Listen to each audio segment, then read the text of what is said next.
it again. We're going back to Omaha. And it's on to the College World Series Final. The 2015 National Champions. And welcome into another edition of 1186, the podcast. The Who's coming off their third trip to Omaha in 4 years, more recently coming off a really big weekend in Charlottesville. I'm Damon Dillman, joined by Andrew Ramsbacker, and the man in the middle of the lineup, the head baseball coach at UVA, Brian O'Connor, joining us this week as we talk UVA baseball. And Oak, let's just start right there. I know it was a really big, exciting weekend for the program. Obviously, the game on Sunday against Maryland, beautiful day for baseball in Charlottesville. But even prior to that, there was a whole lot going on this weekend around this program. More than 36 guys back who had played in the program. Just talk a little bit about how exciting of a weekend this was.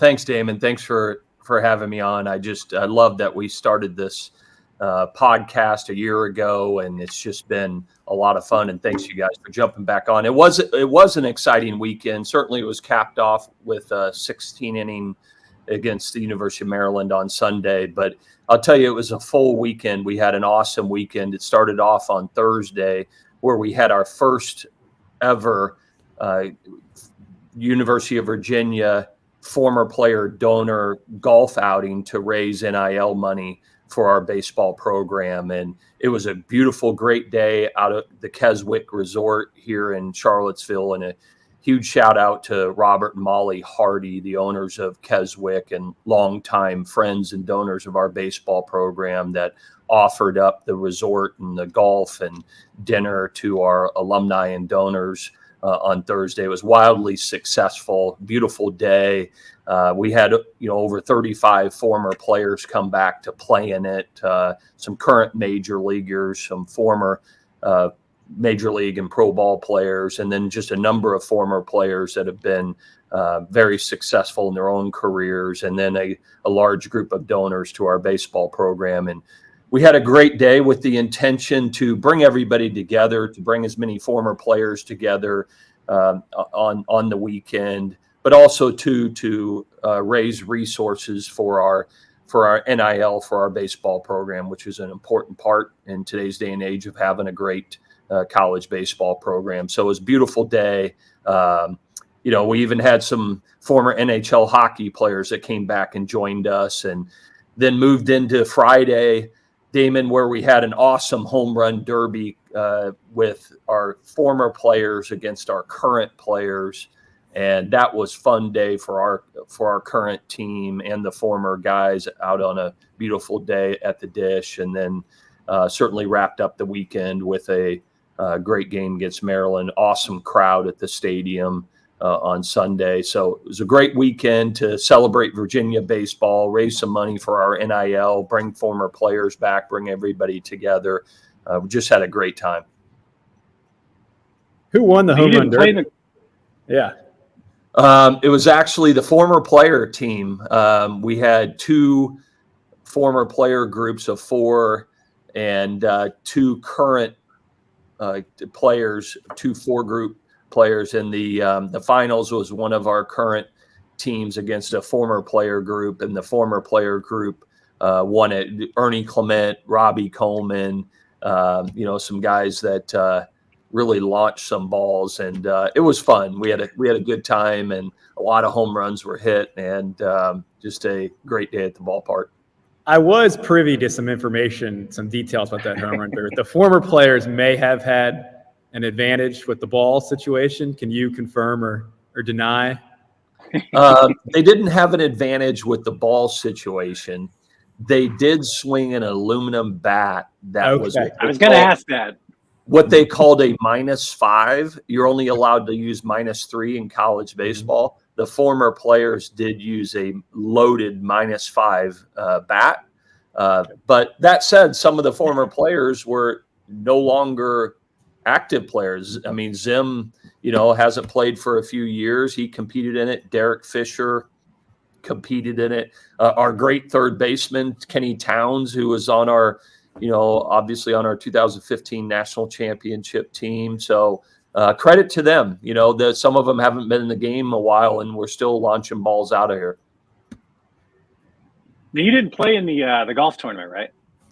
I did not. I was kind of the greeter on the 11th green, got a chance to. Damon, it was wildly successful. We had 18 foursomes that signed up, so we had a team on every hole. I was on the 11th green and just kind of greeted and was able to spend time with each foursome and just enjoyed the day. It was a beautiful day. This resort, Keswick, is for any fans that haven't been there.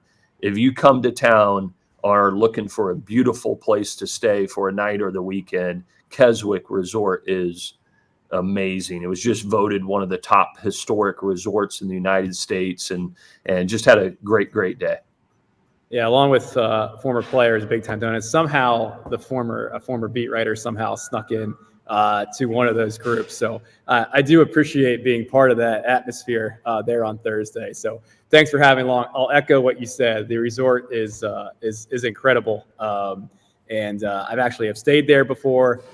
First time playing golf. So it was really a cool, nice place that's not too far, obviously, from Charlottesville itself. So I echo that endorsement. And I can confirm too that besides home run derby, Kenny Towns can hit the hell out of a golf ball. As I was a part of his group, that probably if it weren't for me, we maybe would have came out of there with the win. But I may have dragged the whole group down. I do apologize. I just want to apologize publicly for that. Well, there was a number of them that can really hit the golf ball. Robbie Coleman can really strike a golf ball too, and it is no surprise the two NHL players that Ryan Zimmerman brought with him were exceptional golfers as well. So it was a lot of fun. It was a great mix of, older players, just recently graduated players like, Ethan Anderson, Griff O'Farrell, Bobby Whalen played. It was a great mixture of number of guys that played prior to being the coach here. So it was an awesome group that it all culminated with a beautiful dinner after golf and some awards and prizes. And this is something that we're going to continue to do every year because it was so successful of bringing these former players back together and bringing them to Charlottesville. Yeah, I did talk to Derek Fisher for a little bit, and I thought what was neat about that, he's living in Houston and, made the trip to be here for the weekend. And obviously Ernie just got done with his season, I think the day before, which just named a Gold Glove finalist this year, along with Jake McCarthy. So you got two former guys now in the running for Gold Glove. So to see guys kind of come from all over for that weekend, I'm sure that meant a lot to you, not just the guys that drive down from DC, which is special, but the guys coming from kind of all over the country to come in for that.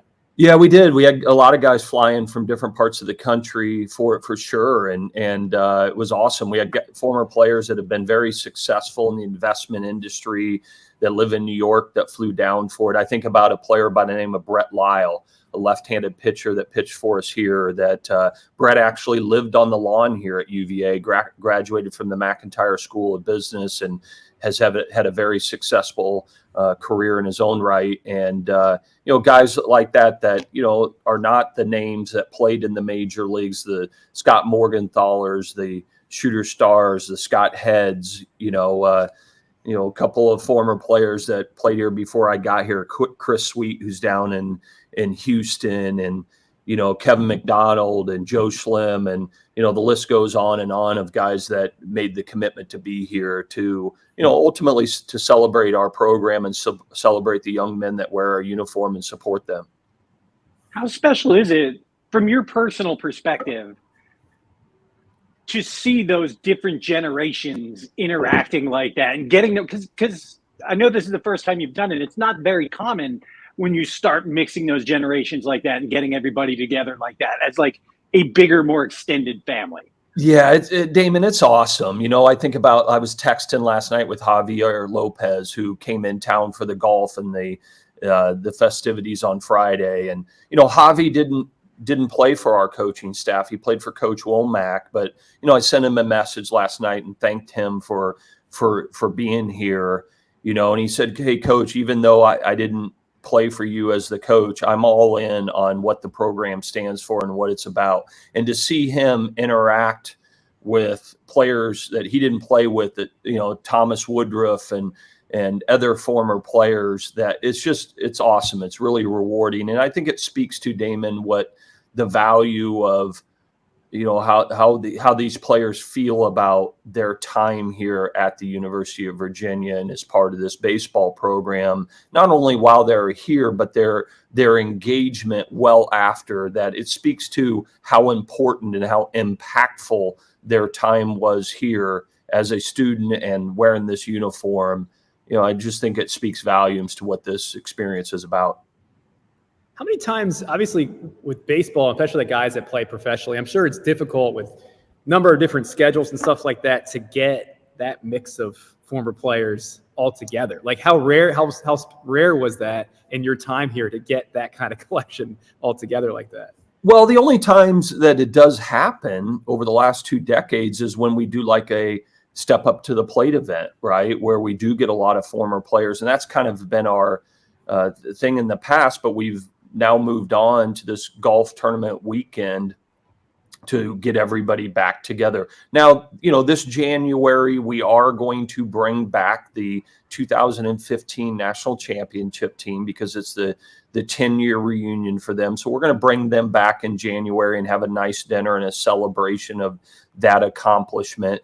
But it's not easy to do. We had a number of former players that were signed up to come to the golf, but things happen in life. Matt Theis was planning on being here, but with the 2 hurricanes in Florida and him living in Florida now, needed to stay back home. And, Andrew Abbott was scheduled to be here, but he had some things that popped up with his commitment with the Reds and things. So it's difficult and challenging. But what I believe is if we do it annually, and Keswick is committed to hosting again next year, we start this thing every year, it'll grow and grow and grow and be a great weekend.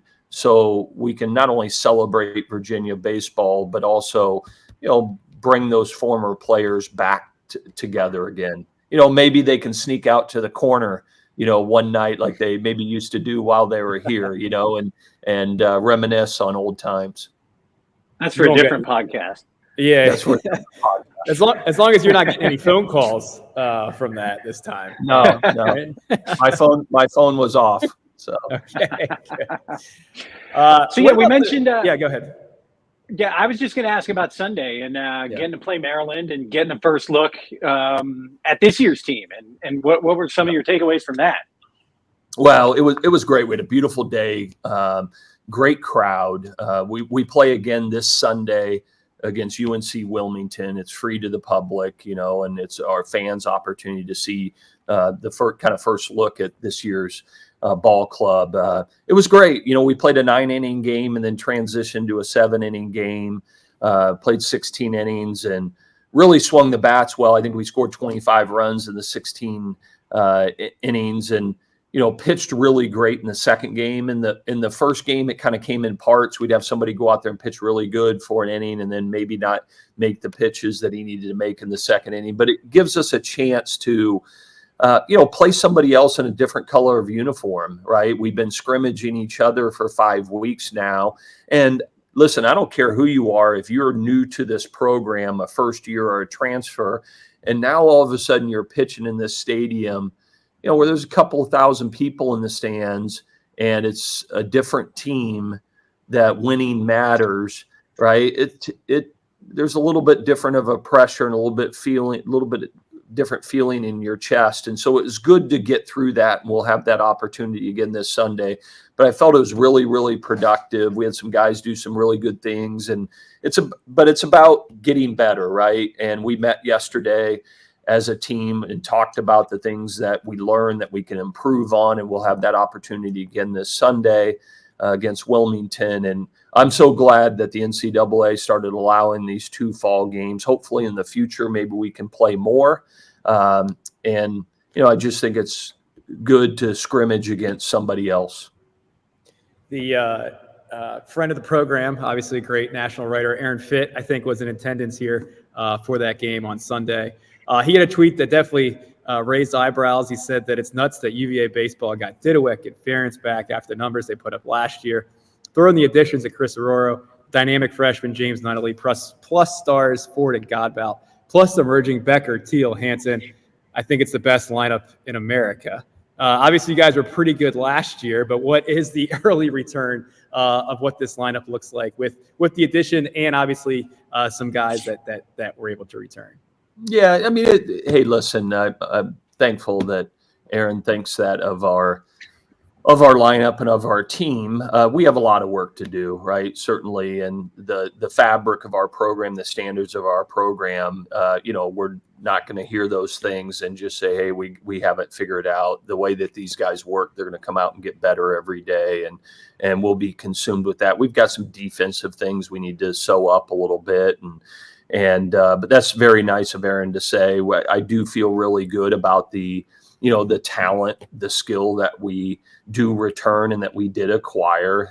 Certainly it's going to be exciting, but we have months ahead of us that we need to prepare properly so we can, capitalize on what we do have. But it's a pretty exciting lineup for sure. Really balanced between right-handed and left-handed hitters, some guys that can run, number of guys that can hit the ball, the ballpark, but it'll be an exciting spring in Charlottesville for sure. I know those season ticket holders will be excited about the team that we put on the field every day this spring. And, we have a lot of work to do between now and opening up in Puerto Rico. It's been an impressive fall. What's been most impressive about is how they've worked, right? It's very much a workman mentality and getting better every day. And when you have good talent, they push each other to try to be the best they can be and hold each other to a high standard. And that's been the backbone of this program and will continue to be the backbone of it. So excited, looking forward to it, when the games actually, the wins and losses actually matter. But, hey, listen, we lost a lot of great leadership from last year.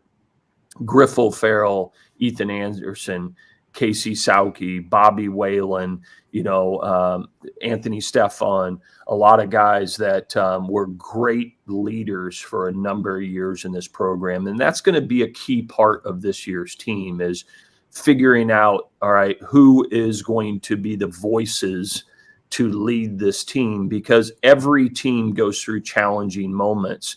And the best teams, the leadership is player driven, right? And yeah, we have a say in it as coaches. We put the framework together, but the best teams have the clubhouses where it's controlled by the players. And so working over the next 3 or 4 months, developing who those players are that are going to have those strong voices when the things need to be said will be very, very important, because there's going to be some punches that are going to come our way, and how we respond to those is going to be really, really important. Obviously, the other side, you're talking about the lineup. The other side of it is the pitching staff. And yeah. I know it's only October. Roles will be changed multiple times between now and May and June. But just in terms of the guys you have on that pitching staff this year, how do you feel about the arms that you have that you're going to roll into February with? Well, I'm really excited about it. I am. When you return a couple of your rotation guys in Blanco and Woolfolk, what Jay did down the stretch run last year shows what he's capable of doing, and he's had a great fall for us. He's not going to pitch this weekend against Wilmington, but he had a great fall for us. We know what Blanco can do in the development of him throughout the year. Last year, his second half numbers versus his first half numbers were really impressive. We returned some really good guys that pitched out of the bullpen for us, many of them, and got some new good additions as well. And, a lot of things have to happen. You have to stay healthy. You have to continue to progress. But I love the quality of the depth that we have on the pitching staff. There's some really good front end opportunities for guys, and then some really good depth. The acquisition of the new players has really been a shot in our arm. We have 2 first-year left-handed pitchers, Tomas Valinkas and William Kirk, that have high-end ability that, still are 18 years old and need to continue to learn and develop, but they've got really good arms and really good stuff. And got some addition of some nice transfers. So I love what we're doing on the pitching mound, and all of that will come together. And sometimes it sorts itself out early on. And, we'll at some point in the spring, Jack O'Connor and Bradley Hodges will return. They're doing well and progressing well through their rehab and their throwing program. So we've got some exciting opportunities out there on the pitching staff. And, hey, listen, you can have a great lineup, but it always starts on the mound. You got to be able to pitch and defend. That's what, for the long haul, is what wins you a lot of ball games. And I like what we're seeing there. Defensively, obviously, you have a couple of notable changes. Probably most notable, Henry Ford moving to the outfield. Also, I think Aiden Teal, right, is going to play more in the field. How has that? What went into those decisions, and then how has that transition been for both those guys? Yeah, I'll start with Teal. That the fans know that he primarily pitched for us last year. Listen, our outfield was loaded last year, and there wasn't a lot of opportunity there. But when he did get his opportunities, he took advantage of it. He went away to the Northwoods League this summer and had a fantastic summer offensively. He can really defend in the outfield, and he's an exciting player like his brother. Aiden can swing the bat. He's aggressive. He does what we do. And, he's an exciting player for sure. Henry Ford, talked to him a little bit after the season last year. We talked about him transitioning to the outfield. He worked on that all summer when he got back from USA Baseball. He's worked on it this fall. The transition has went well. So certainly he's an option out there, and we all know what he's capable of doing with the bat. And we've got some things that we're still figuring out and competing on the infield with regards to shortstop. Becker and Godbout and Hansen have all played there this fall, and have a couple of exciting young first years on the infield that are competing as well. So we have some good options there. That'll sort itself out in due time. But excited what the options are defensively. I think we'll be able to go get it in the outfield, who's ever playing out there, and we'll be high quality defenders on the infield as well. So all of that's shaping up pretty well. I feel good about what we have behind the plate and the options and the depth there as well. So we're just continuing to develop this team and giving us as many options as possible. Who has been what's the competition been like, I guess, at first base since Henry moved to the outfield? Yeah, Chris Arroyo's a transfer that has done some good things there. Antonio Parada has done a really nice job. He's really upped his development from last year and had a big double and swung the bat well for us in the Maryland game, and does a really good job defensively. So we have a number of different options there as well. So the competition's good, the depth is good, and we don't make any decisions right now. We don't make any decisions in the fall and whenever we come back for preseason practice and continue the same and kind of sew up what gives us the best opportunity to win every day. But I'll say this, inevitably somebody will go down and we'll have injuries or somebody's dinged up, and we have really elite, viable options to step in and do the job for those players. You mentioned the freshman lefties, and you mentioned a couple of the freshman infielders too. I know you took some hits in the draft, but is it fair to say that you still came out of it in okay shape? You still got some pretty good ball players in Charlottesville?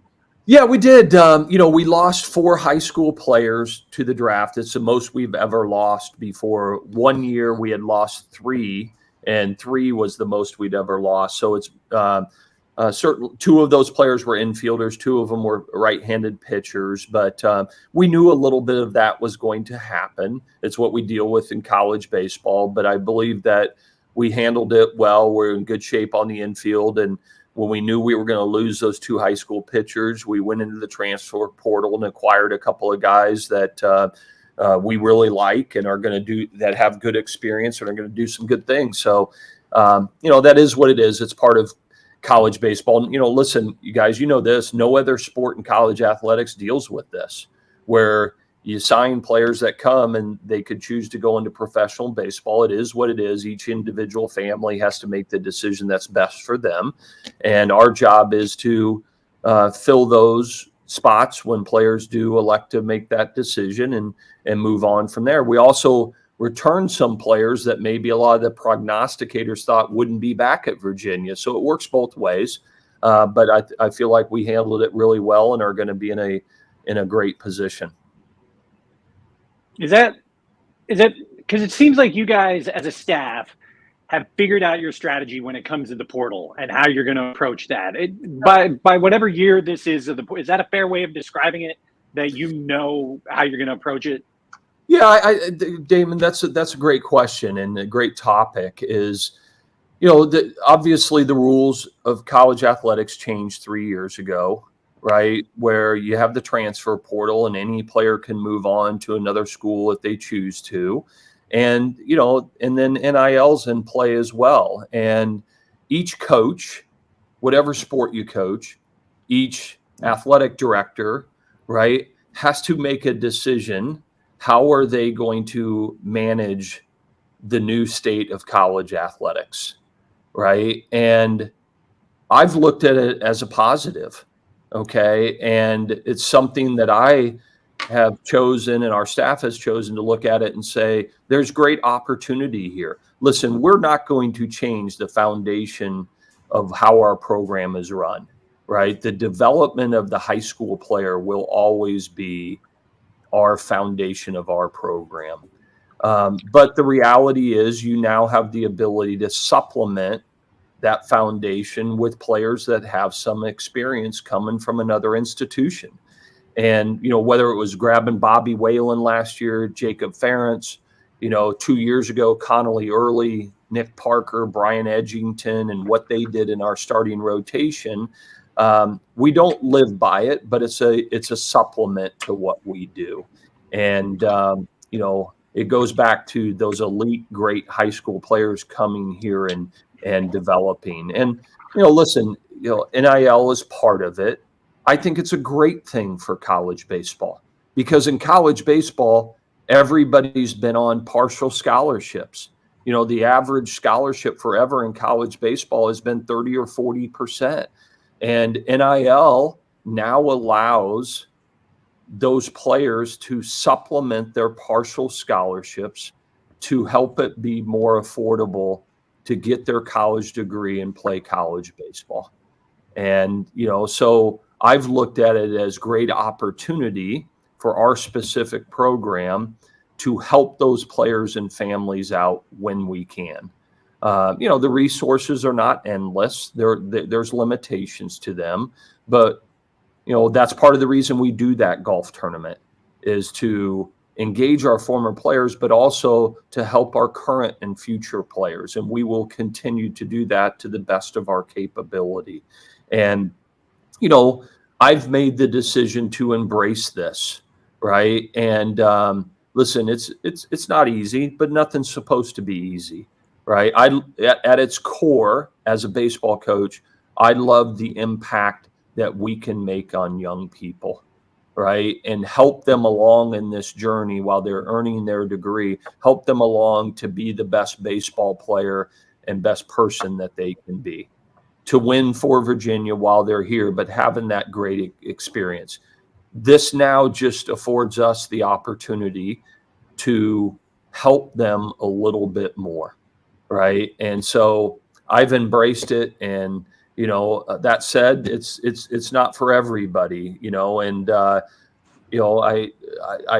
heart goes out and I feel for, my friend, Tony Bennett, that news broke when we were golfing on Thursday on the golf course. And, my heart aches because, here's one of the great mentors, the great coaches in college athletics.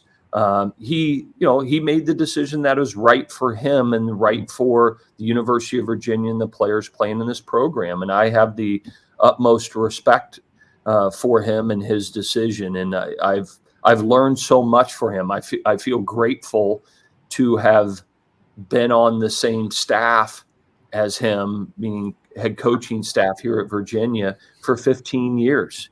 And what an unbelievable example Coach Bennett has been and will continue to be on how to engage and treat young people and how to mentor them to be the best person that they can possibly be. And it's been a treat for me just to watch him and what he had done with our Virginia basketball program. It was like when I was back at Notre Dame and coaching there. Any opportunity I had to be around or learn from Coach Lou Holtz was a blessing for me.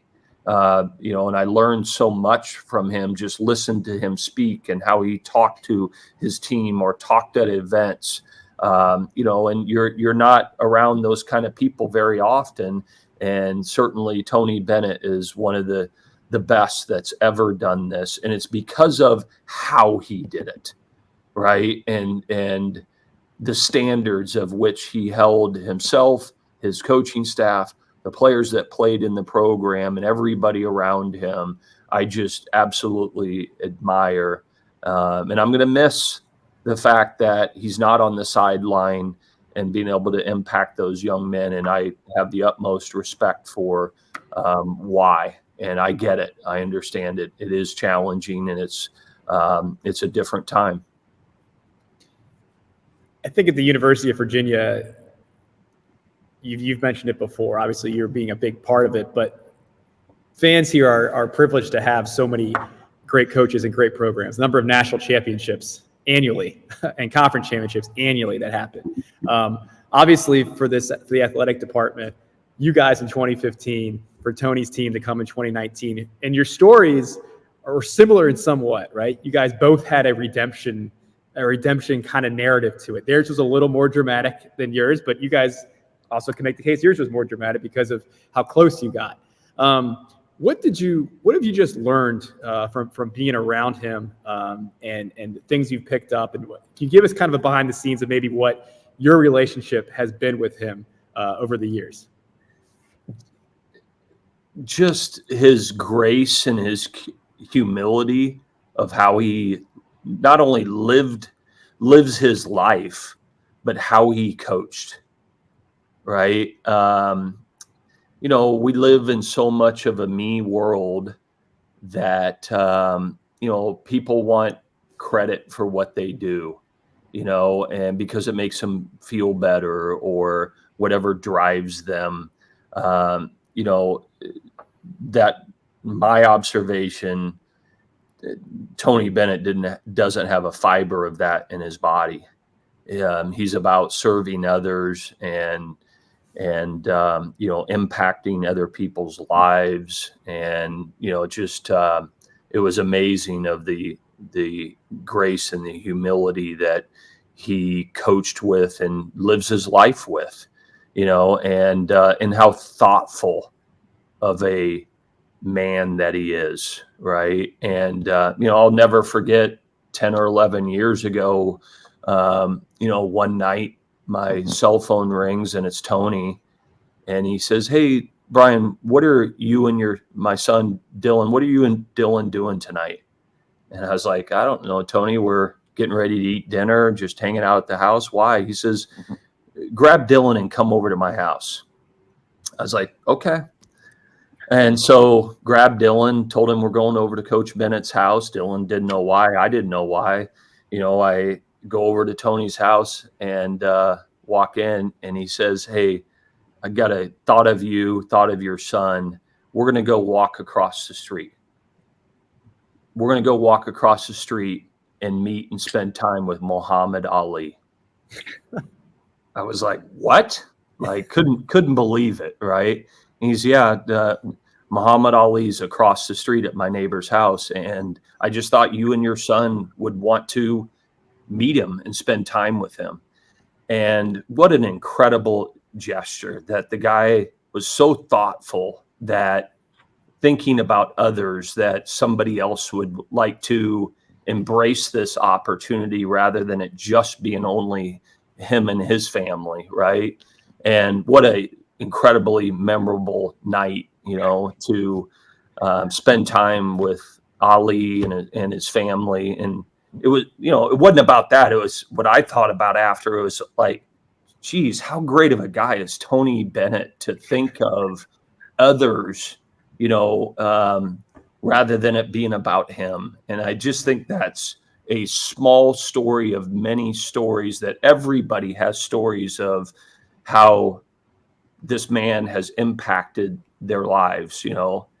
Just think about the basketball players that have played in the program and for 4 or 5 years, and the mentorship that he has given them, so just incredibly thoughtful, incredibly humble, always deflecting the credit. What an amazing leader he is.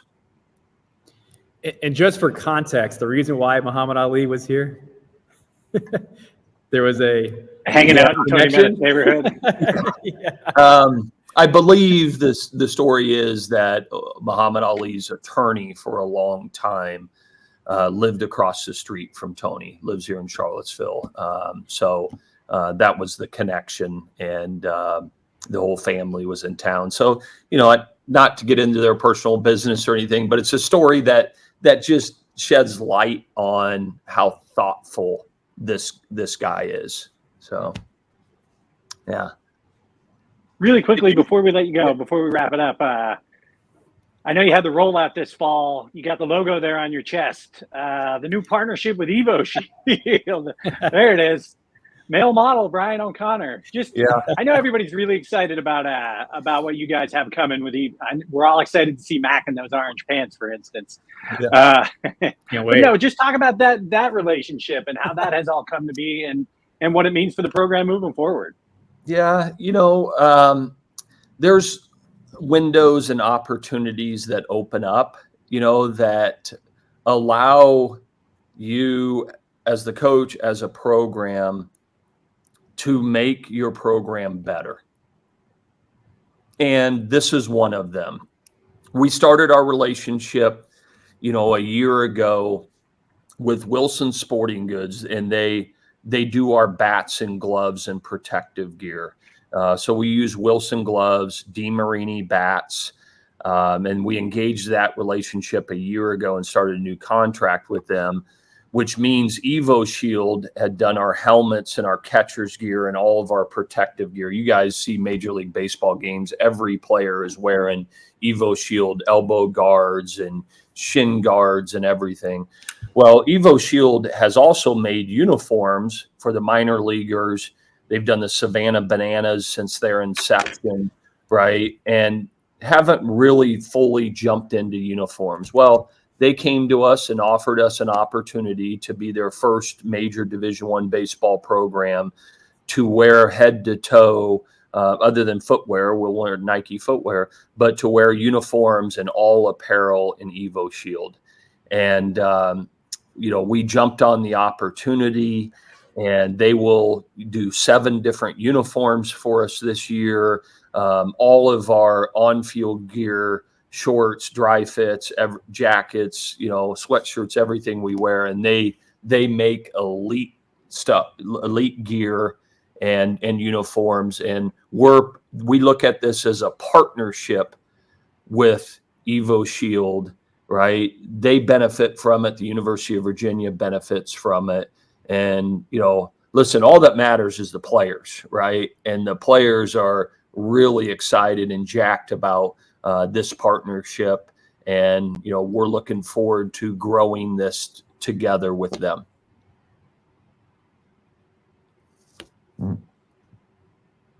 The professor's muted here. Oh, the professor's muted. You gave up 26, or was that just the? Because Jay was wearing number 26 in one of those videos. Is that just a temporary thing? Yeah, I loved Jay walking up to the rotunda in 26. That was cool. I'm going to have that forever. I did not give up 26. I was concerned. Mock-up uniforms. I would give it to him if he wanted it. It's just a number for me, But it's like you, Professor, how much you give to your. So it's but yeah, I did not give up my uniform, but would, because for me it's just a number. So By the way, you're running out of excused absences for class. Yes. Yeah, I don't want to have to fail you for the semester. I want you to be eligible to coach next fall. Yeah, there you go. Next spring, I mean. Yeah. So, but hey, yeah. listen, I'm fired up for this weekend. Big football game against North Carolina. The work that Coach Elliott's doing in the development of our football program is awesome. And it's been fun to watch those guys compete. Coach Sanchez, I was fortunate enough to have a brief breakfast with them this morning, and seeing his excitement for the opportunity in front of him for this basketball team, and just exciting time in Virginia athletics. And we're just finishing up fall ball and looking forward to the spring at this great ballpark and another great year of Virginia baseball. And there you go. Chris Taylor going for another ring, right? Yeah, CT's going for another ring with the Dodgers, and might have to sneak fourth up. time in the World Series, is that right? I think so. I think so. Yeah. So excited for him and the opportunity that he has, and so just a lot of fun. Another year of Virginia baseball, and pretty exciting. I still have to get in my office there's these pictures of every year the poster, but I've got to get the seventh one is still sitting there on the floor. So we've got some rearrangement. What's Justin been doing? Yeah. And so we got to get Justin on the ball here and get that out there. So that'll be 7. And now we'll be working on the second row of them this spring. So I honestly thought you were holding the spot for a promotional poster of 1186. Yeah, for 1186 the podcast. I thought we were going to be part of a Evo Shield photo shoot sponsored on podcast. Maybe one of these days. So maybe like a billboard in the outfield, maybe. Yeah. Yeah. Don't miss 1186 the podcast. This seems like a pretty good place to wrap it up. Are you guys good? Yeah, starting to get a great. little Yeah. All right. Well, I'm gonna go try on a pair of those orange pinstripe pants real quick. So. What do you think Oak's wearing under his desk right now? Yeah. We're out of time. I'm being told we're out of time. Yeah. For Andrew, for Oak, I'm Damon. Thanks again for joining us here on 1186 the podcast. We'll be back. Talk more baseball. Go Hoos.